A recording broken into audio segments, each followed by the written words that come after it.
Many women today are seeking a safe space where they can express themselves and find support and connection. Black women in particular are 20% more likely to experience serious mental health problems than the general population. Next month, Emerge Live will be taking over the Gaylord Resort and Convention Center. It is an immersive retreat for Black women seeking rest, healing, and renewed purpose. And joining us to the studio today is the founder of Emerge Live, Julian Kiganda. Thank you for joining us today. Thank you for having me. So you call it Emerge Live, a retreat for visionary Black women seeking rest, healing, and renewed purpose. How did this idea come about? So it really came from a personal need that I had.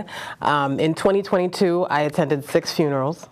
And it was really a turning point in my own life. That's probably the most trauma I'd experienced in 1 year.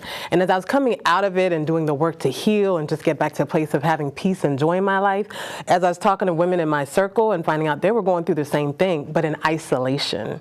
And as we know, mental health and wellness are a major topic of conversation right now, pretty much everywhere. And I realized that we just really need a safe space as Black women to just connect. At the heart of Emerge Live is healing and rediscovering joy. So you're calling it a retreat. What's going to be going on that day?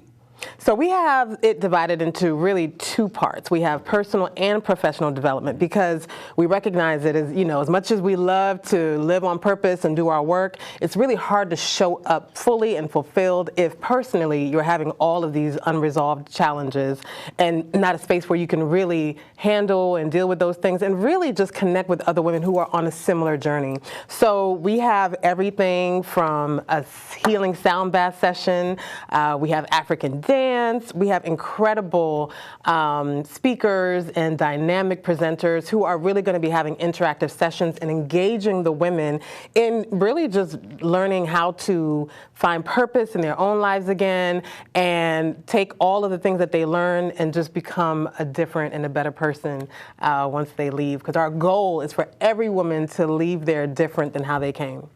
And can you talk about why you feel that Black women in particular have a higher rate of serious health issues? Yeah. I say, we tend to keep that S on our chest, right? We're super women and we try to do all of the things, and myself included, we have a hard time asking for help. So we're carrying so much and not realizing that that is affecting probably every aspect of our lives. And then on top of that, there's just been so much loss. I mean, I just experienced a death in the family last week myself, and I have so many friends who are also experiencing loss, and that just leads to a lot of depression. It leads to anxiety and just stress. And a lot of us don't really know how to process that. Talk about your keynote speaking and what she's going to bring to the conversation. Yes, well, we had to, if we're talking about healing and transformation, you got to have the ultimate fixer there, right? So we're really excited to have Iyanla Van Zandt, who will be our keynote speaker.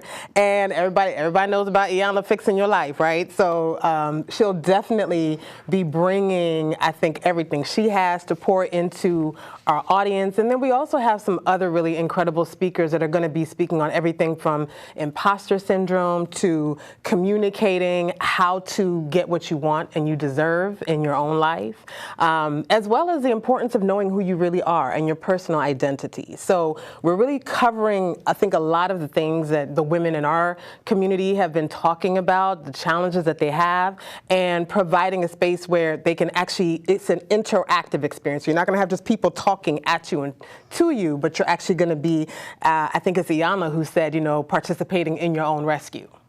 And what do you hope the attendees will take away from the event?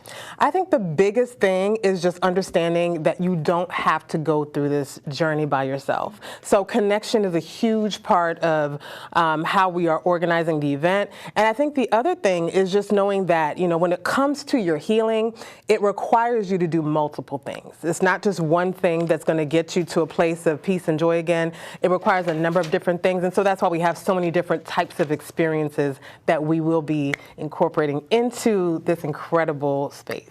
So I have to understand that this is just for a lot of the women in this process, just a beginning for them. Yes. Okay. Yes. Absolutely, absolutely. Yeah, I think, so many of us, and I think another thing, you have a lot of people who are doing caregiving. Mm-hmm. So many people are falling sick now. I have so many in my circle who have been dealing with that. And women, a lot of times they don't have the time or space to even think about what they need or to think about what they can do to actually pour into themselves and take care of themselves so they can continue doing, what they're doing for others. And so we really want women to understand that it requires multiple things and that you don't have to do it by yourself. Okay, thank you, Julian Kiganda. Thank you very much. Thank you.